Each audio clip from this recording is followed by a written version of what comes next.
Cambridge has always had music. The first Bachelor of Music degree, awarded in 1464, marks the start of a rich tradition that has evolved through figures from John Dowland and Orlando Gibbons to Vaughan Williams and Charles Stanford, right up to the innumerable talents of the present.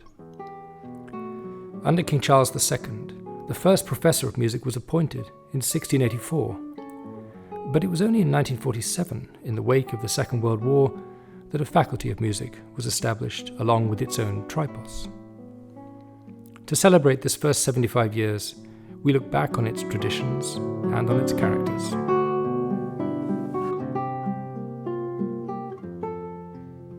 A love of music is something that would support people through the darkest times.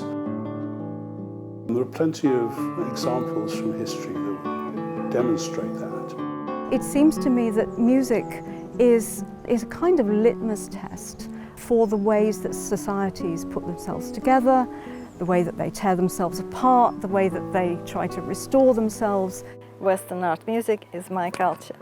I don't have another one. This is my identity. I love it, right? So I'm going to defend it. So in order to continue doing it, I think we need to have a deep understanding of it as well. It would be a pity to lose that.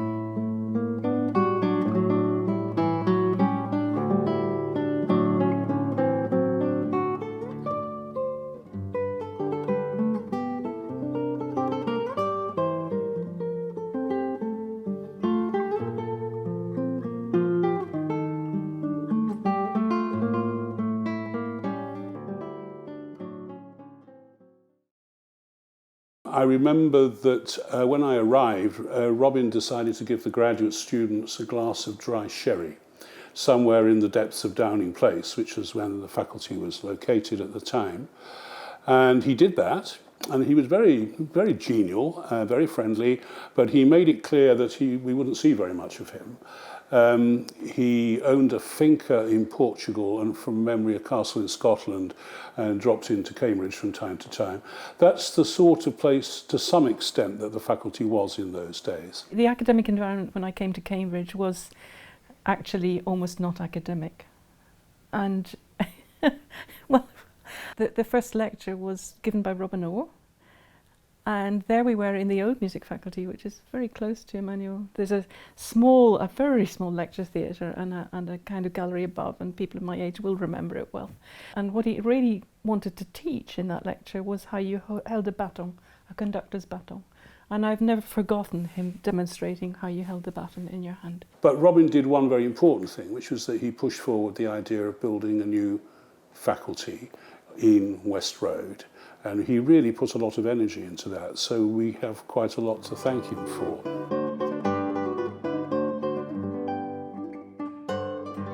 I think if it hadn't been for Sandy Goehr and Robin Holloway, I would have had a really difficult time.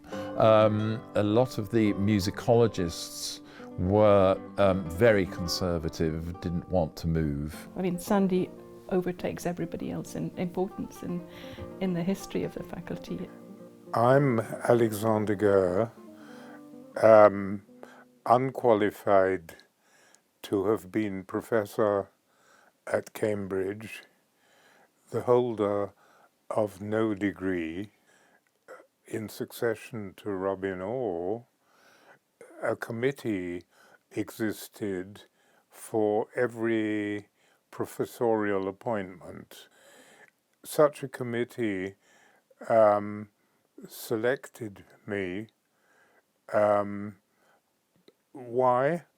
Because I was in Leeds at the time, and I suppose I was regarded as a kind of academic doctor, someone who might be able to sort out the problems of a particular faculty or place. And I received in 1976 a letter which was 2 lines long, which from the Secretary General of the university, who said, your name has been given to us as a potential Professor of Music. Would you be interested in such a job? And after consulting the Vice-Chancellor at Leeds, who was a great ally of mine, he said one does not turn down an offer from an ancient university.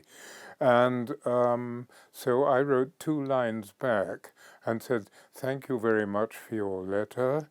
I am pleased to accept the invitation to take the professorship." I had no idea whether I was to be paid. I had no discussion of any kind. It was just 2 lines and 2 lines. So in October 1976, I appeared here. By the time I was appointed as a lecturer, many, many years later, the whole place had been completely revolutionized, and what Sandy had done was try to bring the music faculty into the university situation and tried to, I mean, he didn't kill the Kapellmeister element of the situation, but he wanted them to be integrated with something that was more, had more intellectual content of a broader kind. It was actually a very good place. I mean, the thing that impressed me most was its critical spirit. I'd spent the previous 13 years determined not to be an academic, because I regarded academics as conservative, you know, inclined to close ranks and so forth. And when I came to Cambridge, I was pleasantly surprised.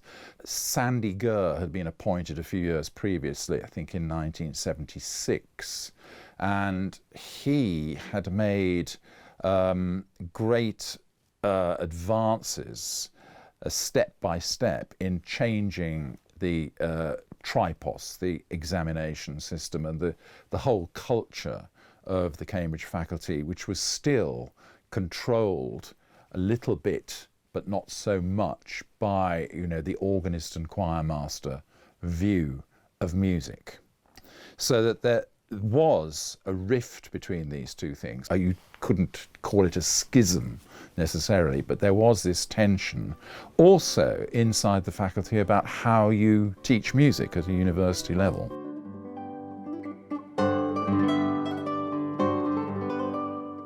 When I came, I thought that the teaching was, to put it frankly, slovenly. The reputation that went before me was of a dangerous foreign type of avant-gardist, of something that Cambridge would do well to avoid. I was no such thing. I believed that you have to teach in order to do something radically new. The purpose of composing is to do something new, not to regurgitate what's already been done. And the only way to do something new, as Arnold Schoenberg up there would have said, or my father, who stood just behind him, was because you struggled with the tradition. So I got a reputation later on as a sort of traditionalist. I know nothing about the tradition. You know, I'm trying to learn. I still wish I knew more about it. The most influential decision I took as the professor when I arrived here was to take the making of the lecture list away from the secretary. Previously, the secretary had written down whatever lecturers wanted to lecture on. There wasn't a sense of there should be a syllabus and we should teach that. He simply said to me, "What would you like to teach?"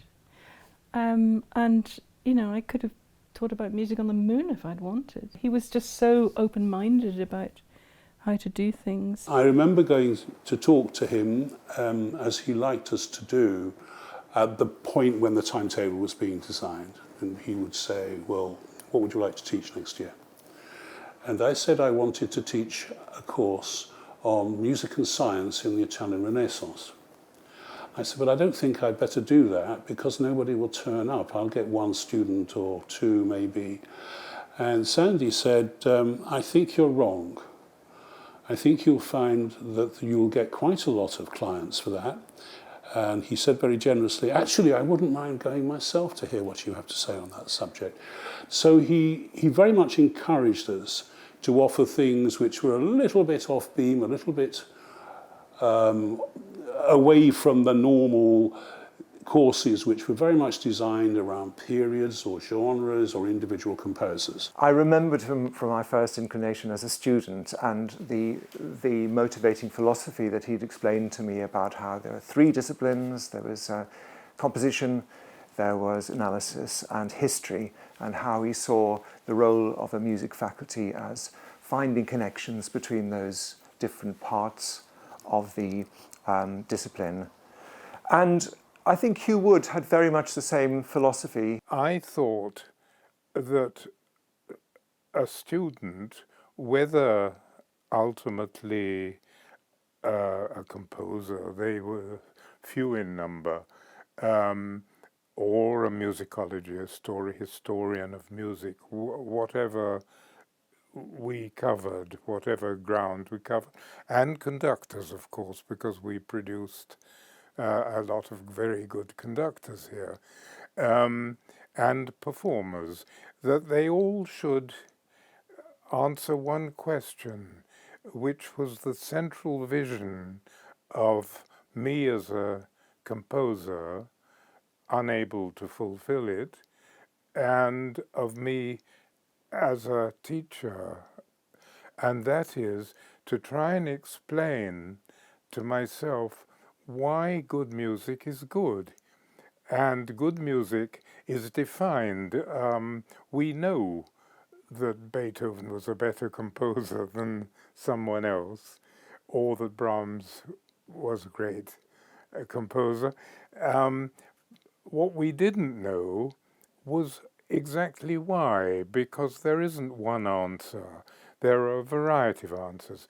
So the question of why something is good seemed to me to dictate my whole attitude to composition and to teaching, or organizing teaching, as I did as a professor. They were the same thing for me. I never differentiated one from the other.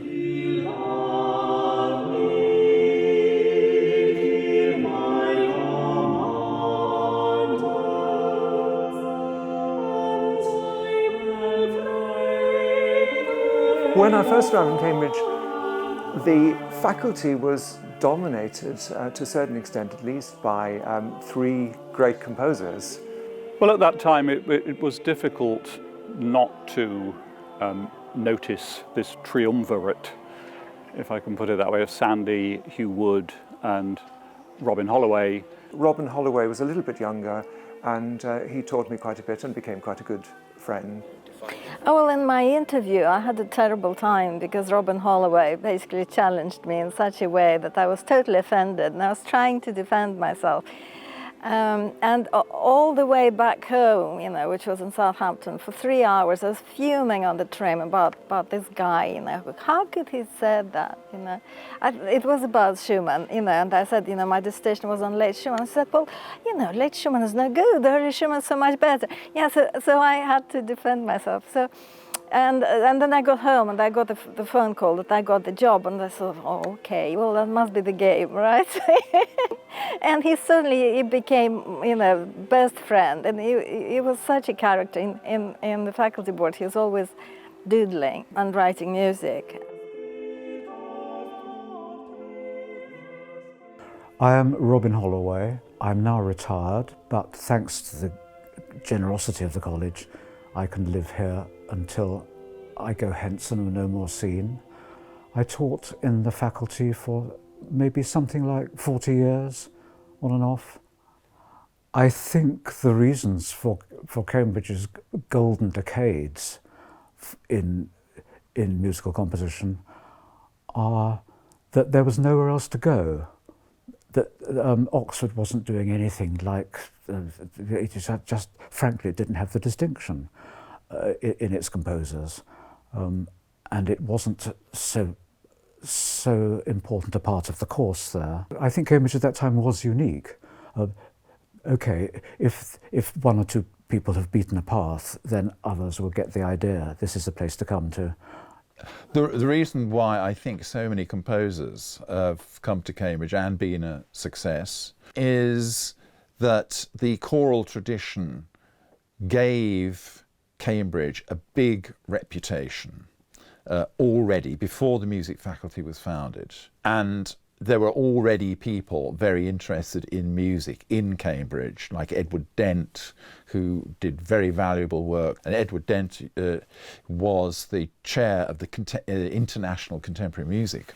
So it's very interested in modern music. And there was the Stanford tradition of having a composer as the professor of music. So obviously it attracts talent. And even now, it is a crucible for composing. Oh, I remember it vividly. We came up on a school trip. I must have been about 14 or 15.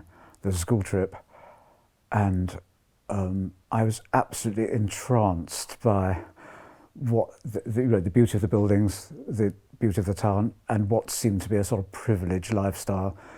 Students lying around on the grass. It must have been in summer. I think that maybe revising for Tripos, but it looked leisurely and it looked incredibly attractive. And I thought, I must try and get to this place. And so a few years later, I took the entrance exam and was admitted an undergraduate at King's to read English, actually. I read English. When I came up as a student, the music faculty was simply uninterested in the pioneering 20th century, the Bartoks, the Schoenbergs, the Stravinskys. Even so gigantic a living figure as Messiaen was thought to be really rather absurd, a bit of a, not a charlatan perhaps, but sort of mad, and over the top and ridiculous. And the only way one could sort of find kindred spirits was just seek them out. And very few of them are reading music. And we used to gather in our undergraduate rooms and fall upon whatever was being broadcast or whatever came out on LP, as it was then, and just sort of imbibe like these were forbidden intoxicants, bodily and spiritual. I remember, for instance, coming back with a voluptuous box of chocolates called Chirangalila, and it was packaged like chocolates. It was sort of crimson box with gold lettering, and you opened it up and then you got the music, which was much equivalent, and we listened to it together. When the Ond Martineau came in on that tune with a tam-tam underneath, we were writhing on the floor. But these, as I say, were kind of forbidden pleasures. Try telling that to Thurston Dart or David Wilcox or Philip Radcliffe, and they would not have understood. I was already going to Sandy Goehr for private lessons, and Sandy Birtwistle Maxwell Davis was a kind of English version of the continental avant-garde. And then I came to Cambridge and found either these people had not been heard of at all, or else they'd only been heard of as objects of mockery and generally charlatanism. Stravinsky, charlatan, changing his style every year. Schoenberg, 12-note, and the others are right off the map.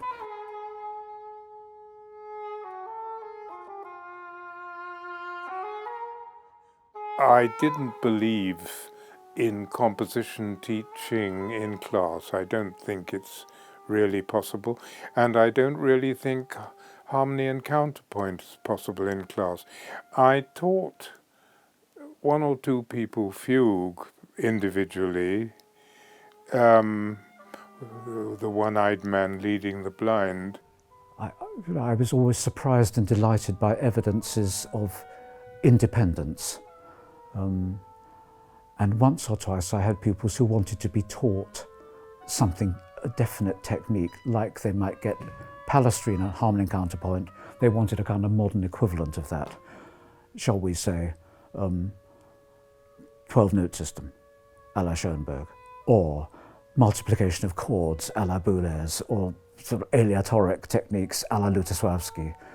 And I said, no, I don't teach anything like that. You learn that yourself. You've got the scores, you've got these composers, you go to them, you learn how to orchestrate by seeing how the masters orchestrated and doing likewise or doing different. I wouldn't have said this so formally, but what underlay my teaching was trying to teach them to be themselves, discover who they were by means of their music. So this chord doesn't seem right. Are you sure about that note, that move there, the form, that bit, that paragraph, that's a bit redundant. On the other hand, that bit is undernourished, perhaps expand it, do more. And this sort of, that certainly won't work. The flute balanced with the trombone there will be terrible. But what a good idea. Well, why not take that further? And that was when that fell on fertile ground, a composer already, a George Benjamin, a Tom Adès, a Judith Weir, who were already finding their own voices, even as they were students here. This sort of method just flourished, encouraging and trying to get to the essence of whatever it was that I thought they were trying to reach, and essentialize it, concentrate it, get it more characterized until eventually it was their character.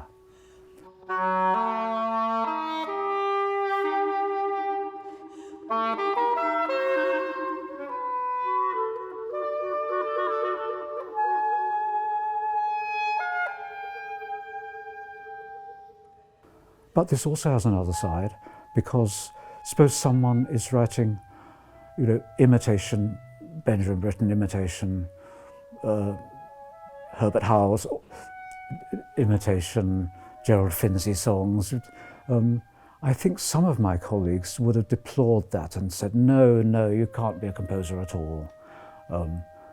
This is already played out, déjà vu, finished. But I didn't feel like that. I thought if someone really wanted to compose and their idiom was naturally Howellsy or Finzi-ish or Duruflé or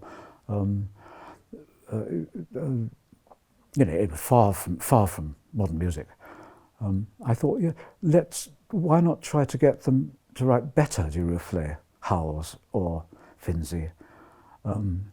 And look at some of the things where it perhaps began to deviate from that, find that isn't that a bit more characteristic? You could do this, shove different things their way. A great liberator was Copeland. Copeland, who could be such a modernist and such a sort of American pastoralist. So I said, well, look at this. This is Appalachian Spring. Diatonic, triadic, pure use of spirituals and folk songs and so on. But see what he does, see what he can do with those notes, see how he can take those idioms further and become more stringent.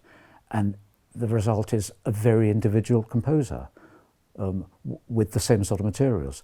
And I don't think my colleagues, Sandy Goehr or Hugh would have approved of any of these methods, because Granger, Howells, Duruflé, Finzi, right off the map.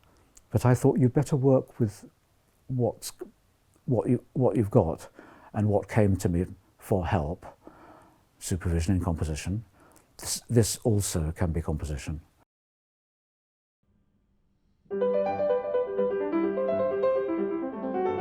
My father used to say, one has to learn where God lives. And the only way to find that out in music is to put yourself up. That's why I retained Fugue, in the course. I got a lot of flack for this because Fugue is the summation. Schoenberg made all his pupils, as a final exercise, do a quintet, for a fugue for a piano quintet. It didn't matter how good you are. It's not important that you're good at something. What's important is that you're concerned with something. I had the good fortune to have very good teachers who were magnificent musicians, Messiaen in particular, and I was not. I struggled. Michael Trippett told me that I should do what I really wanted to do, and it was of no importance whether one was good at it or bad at it or mediocre more likely.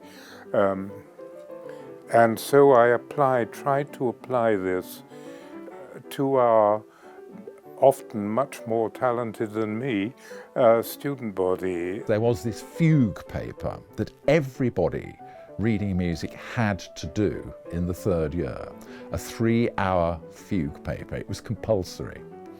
And this was difficult, shall we say, for some people. And I struggled to write tonal answers and things. I managed a dreadful fugue on a Handel subject. He senteth forth his fire and consumeth them like stubble. And I sort of doggedly ground away at this ghastly fugue, and it consumed me like stubble, but I sort of managed. And I think I must have managed an unseen fugue in the actual exam. But it was still uncomfortable. Cambridge was rather special in insisting on things like Palestrina and Fugue being compulsory for so long.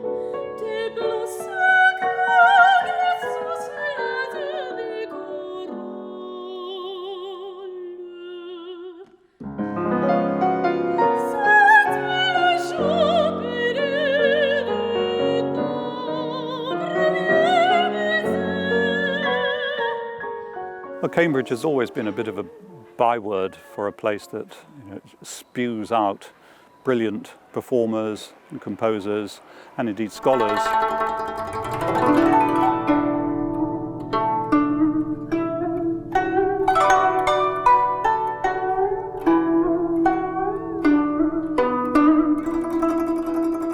If you try to think about what it is in the water at Cambridge that makes this happen, it's perhaps a rather obvious answer, but I would be inclined to put it down very much to the collegiate system.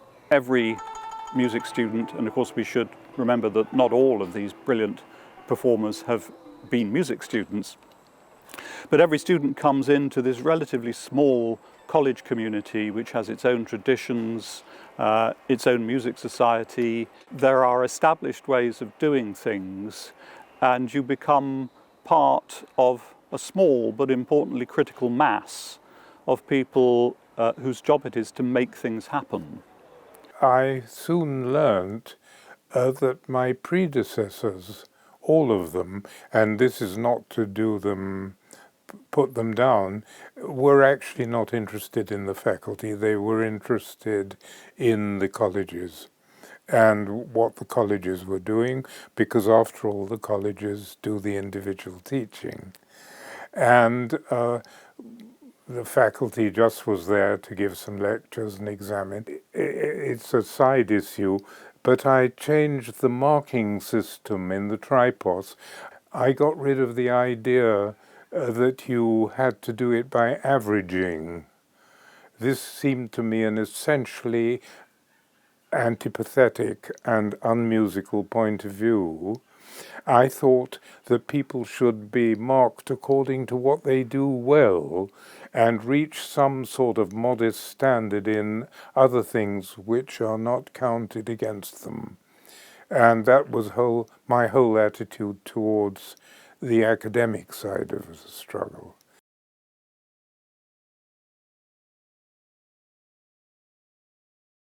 My existence as an undergraduate and my presence here now as a member of the staff are linked really through the figure of Sandy Goehr, who at that time was giving the first year lectures in music analysis, which was something very new to me. I suppose I could reasonably claim that I brought analysis to this country.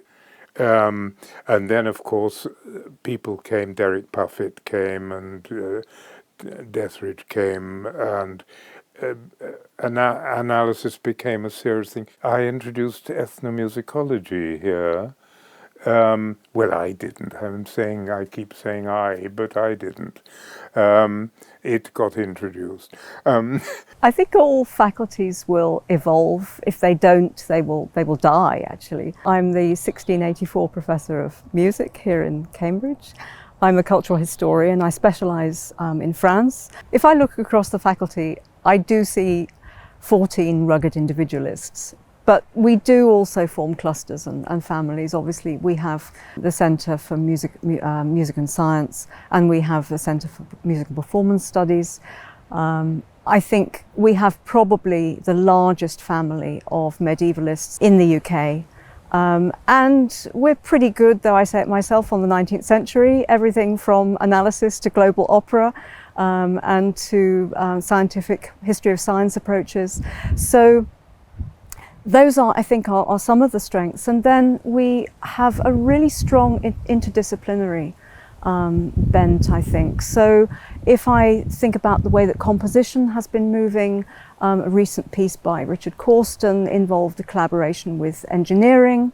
And of course, music and science itself, we have long-standing collaborations with education and with computer science. So having started out with the islands of activity, I think more and more in 2021, it is these connections that are becoming so important. And I think those are becoming more important with our new hires. I think about Peter McMurray and work in the ethnomusicology of Islam, but also popular music studies and jazz. So I do a lot of work in Turkish communities and in places of the Turkish diaspora, so Berlin in particular. Beyond that, I'm interested in histories of the voice and of audio technologies in different ways as well. And then our two most recent hires who are just about to join us. We have Peter Harrison, who is our new director of the Centre for Music and Science, and he brings computational approaches to music cognition. It's firstly, what are the underlying biological and psychological mechanisms that enable music to become ultimately so intellectually and emotionally engaging with the listener? But the other part is about music production. So it's about asking, what are these techniques that composers and performers and so on use to exploit these special psychological and biological processes going on in the listener? Then Alicia Jones, who is a specialist in gospel, in congregational music, black studies more generally, and I gather her next work is going to be on gastromusicology. And if that doesn't bring us all together, then nothing will. My research interests are in religious music, music of the African diaspora, popular music or global pop music, and gastromusicology, which is the combination of my loves, music and foodways.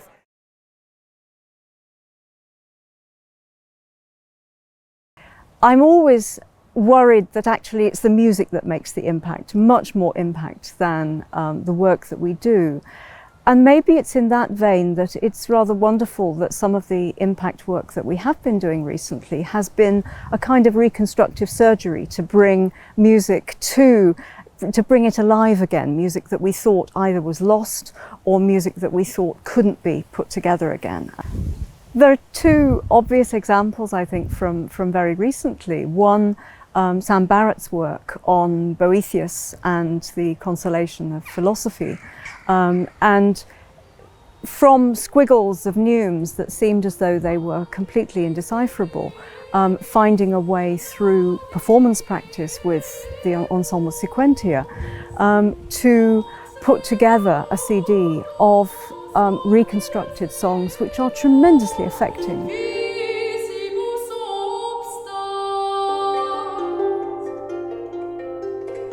And a second example, I think, is David Trippett's work on recreating Liszt's torso opera, Sardanapalo, which everybody thought was lost and the sketches were just too insubstantial to be viable.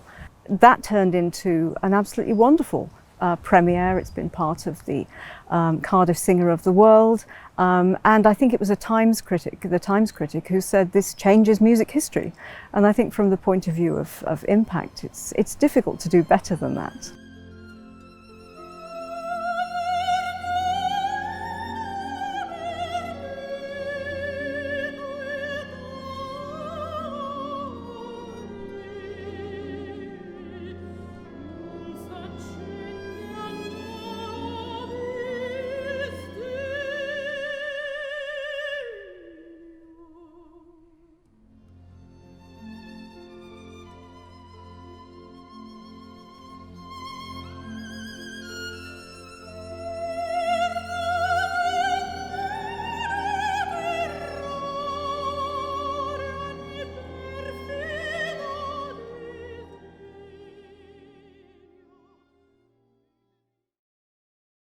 Well, this issue of acoustics came up a lot while I was in Cambridge because it was a compulsory paper inherited from a long time ago. It's very difficult to get rid of subjects that have a long pedigree in Cambridge. And in modern times, the subject of acoustics has got much more complicated, as everybody knows, and you really need to know quite a lot of theoretical physics, mathematics to understand it properly. But Sandy Goehr had a very good idea.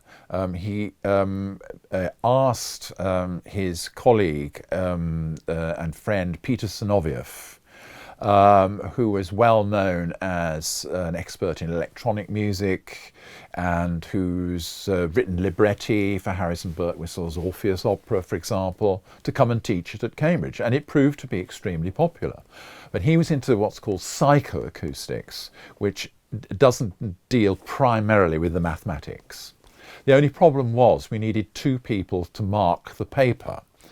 So Sandy also asked Sir Brian Pippard, who was a very distinguished expert on theoretical physics and had written many things on acoustics, to come and be the second examiner and perhaps to do a few lectures. The results came in and they were 80%, 20%. They disagreed totally about how to. It wasn't the students' fault.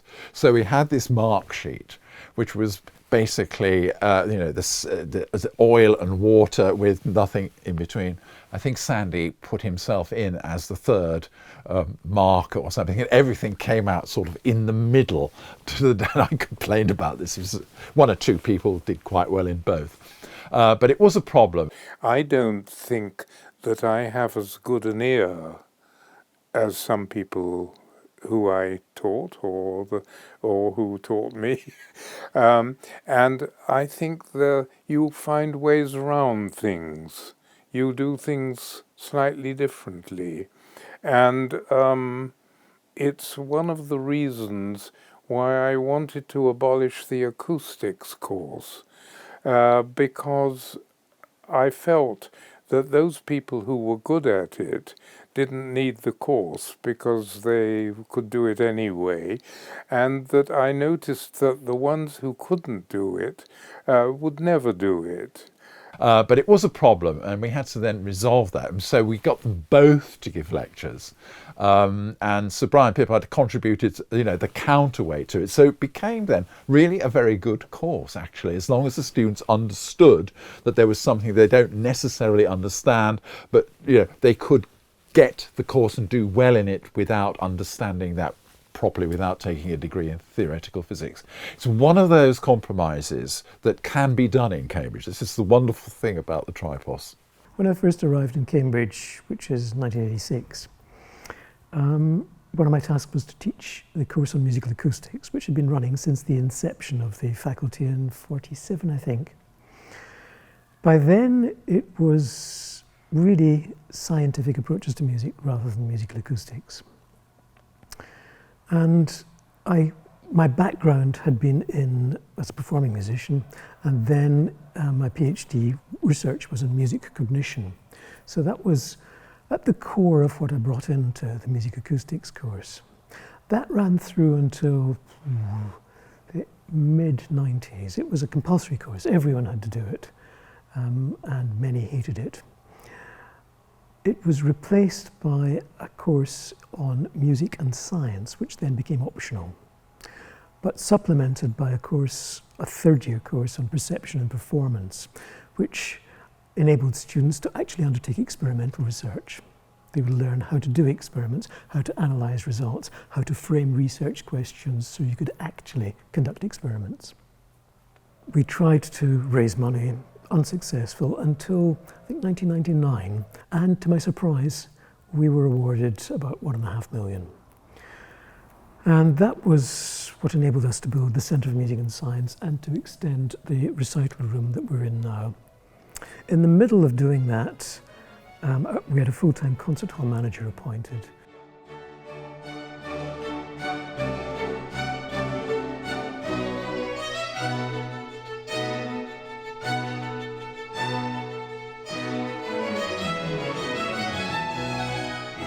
I've always had the impression that many moons ago there was a bit of a firewall between student performance and the curriculum itself. A big problem. Now, performance, I think this is the one thing where I really got a little worried, because the Faculty of Music, extraordinarily, was very reluctant to have anything to do with performance. It was certainly marginalised, and one had the sense that, well, you shouldn't really be doing that, but if you must, you can get away with it, I suppose.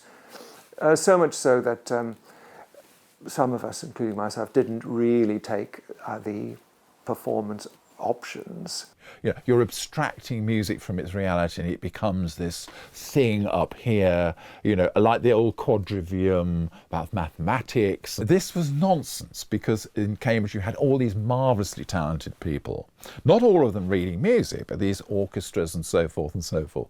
And I remember we had a vote, because we already had a thing in the third year where people could do recitals, but we didn't offer any teaching for that. They could do it, apply for it, and we would set the set work. But the faculty board thought that this was not good conscience teaching, because we weren't actually teaching it. It should be demolished. So it actually had a vote about demolishing performance in the Faculty of Music in Cambridge. And it was not demolished by one vote. One vote. I voted for it, of course, and all the composers did, and some of the musicologists did. I mean, some of us were laughing out loud. And of course, the students picked this up. I think over the last 10 years, really performance within the curriculum has been transformed by the fact that we've had Maggie Faultless as Director of Performance. And not only has she helped so much in terms of curricular development, but putting in place a series of workshops and masterclasses, the Practicing Performance series, has, I think, opened student eyes. And we have a centre of gravity in the Western classical tradition, but the Practicing Performance series goes much, much wider than that. And in terms of the university, I think we're at a moment of transition that's tremendously exciting.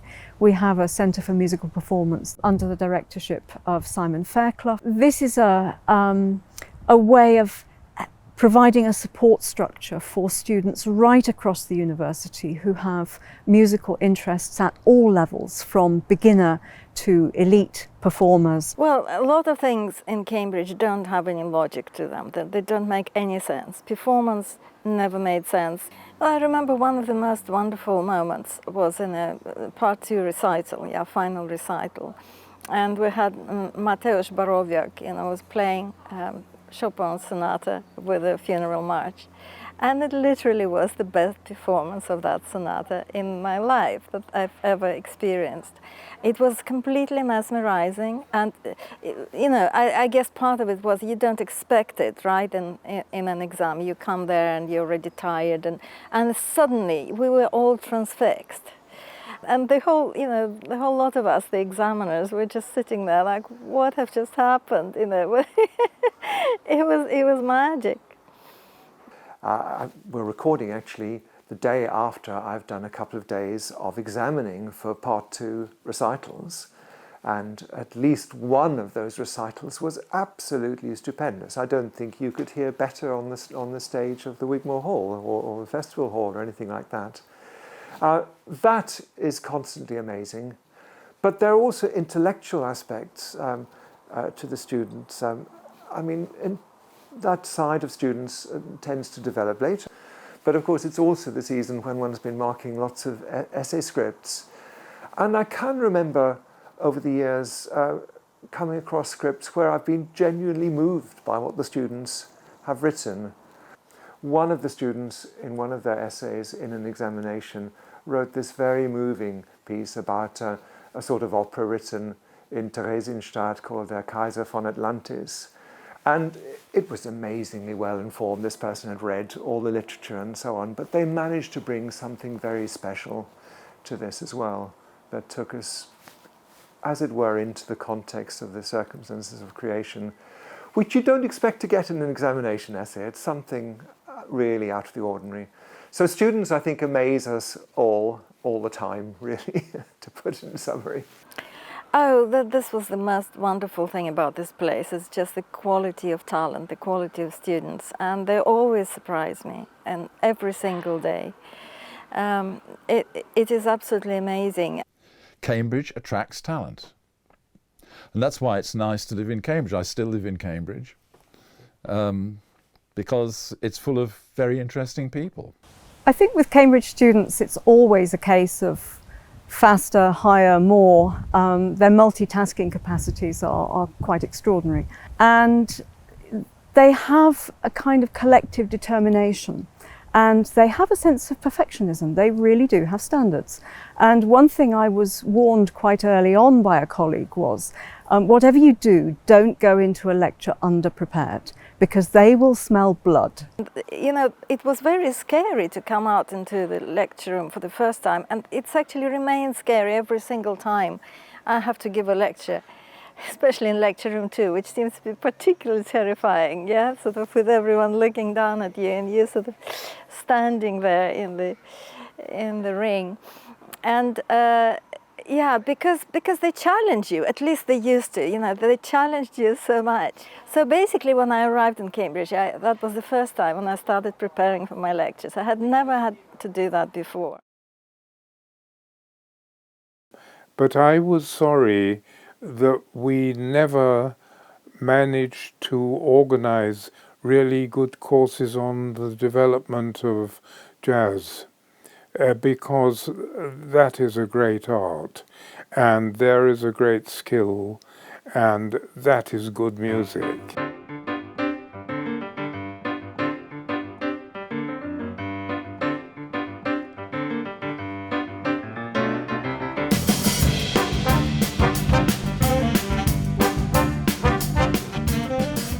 In the 1970s, nobody taught jazz. Sam Barrett, who was appointed as a medievalist, was also interested in jazz, and that was the first time, I believe, that jazz was offered as a course. If you told Peter Tranquil that we should have a course on the Beatles, there would have been opposition. I grew up playing jazz, and so it's a pleasure to work with students, sometimes in a very hands-on context, to think through how do you play a blues, how do you improvise over that kind of music.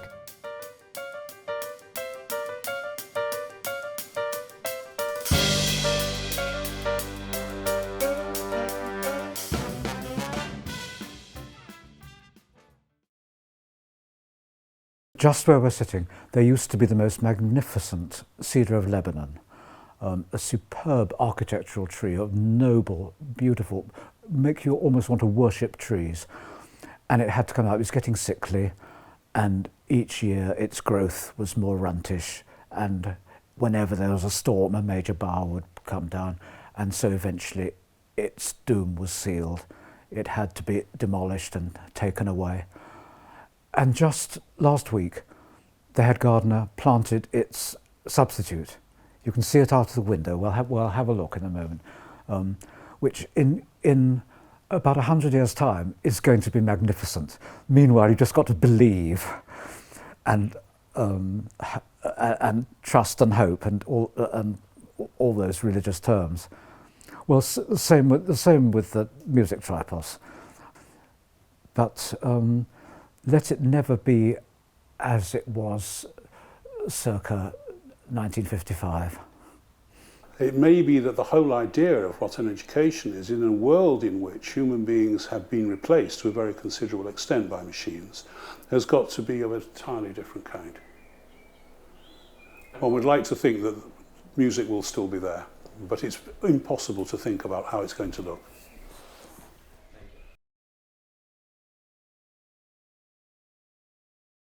On the one hand, we have to open their minds, and on the other hand, we have to equip them for life. To be a musician is a vocation, and I never overestimated what we were doing.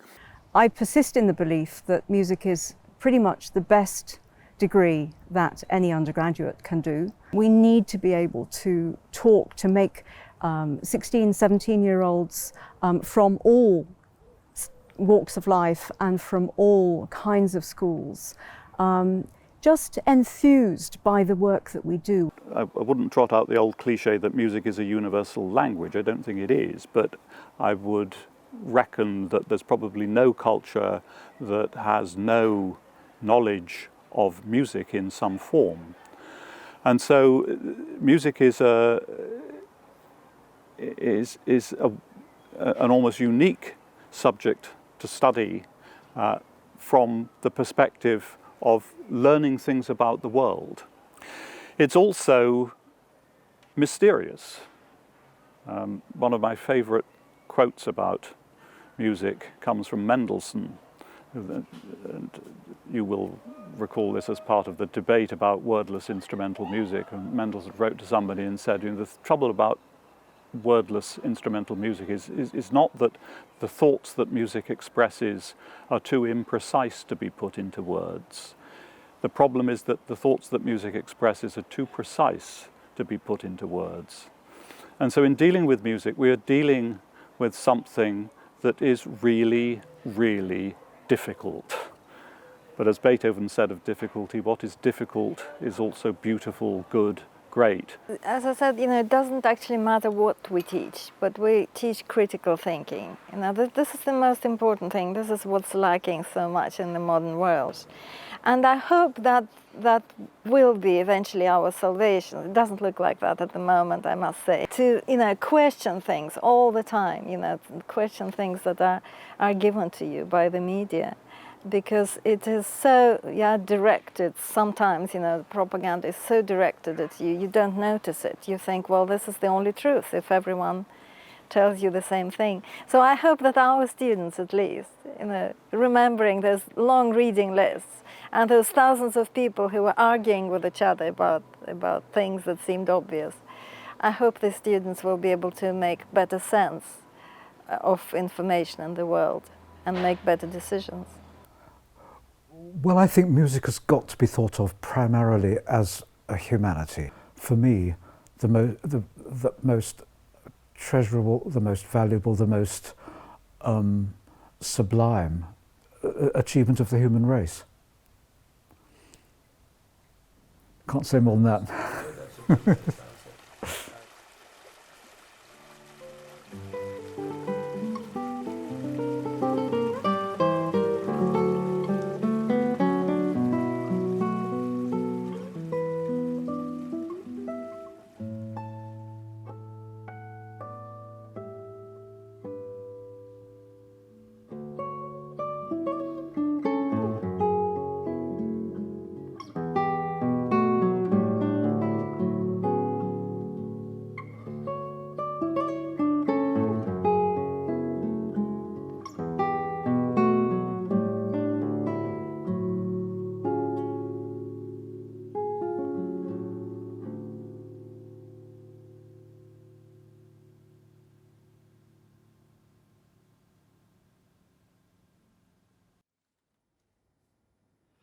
Good night, sweetheart, well, it's time to go. Good night, sweetheart, well, it's time to go.